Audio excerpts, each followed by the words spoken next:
ஏ மற்றும் பியின் வயதுகளின் விகிதம் 3:11 மற்றும் அவர்களின் வயதுகளின் வித்தியாசம் 24 வருடம். 3 வருடங்களுக்கு பின்னர் ஏ மற்றும் பியின் வயதுகளின் விகிதம் என்னன்னு கேட்கிறாங்க. அதாவது ஏ மற்றும் பியோட வயதுகளின் விகிதம் பார்த்தோம்னா 3:11, அவர்களின் வயதுகளின் வித்தியாசம் 24 சொல்றாங்க. அப்போ 11க்கும் 3க்கும் டிஃபரன்ஸ் பார்த்தோம்னா 8, இந்த 8க்கு தான் 24. அப்போ 1க்கு கேன்சல் பண்ணா 3 டைம், அப்போ 1க்கு 3.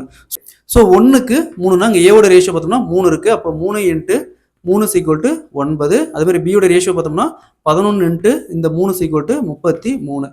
கொஸ்டின்ல என்ன கேட்குறாங்க, 3 ஆண்டுகளுக்கு பின்னர் அவங்களுடைய ஏ மற்றும் பியோடைய வயது விகிதம்னு கேட்குறாங்க. அப்போ இது வந்து கரண்ட் ஏஜ். அப்போ இதோட கூட 3 ஆட் பண்ணும், இது கூட 3 ஆட் பண்ணும். அப்போ 12 இங்க 36. 12 கேன்சல் பண்ணா 1:3.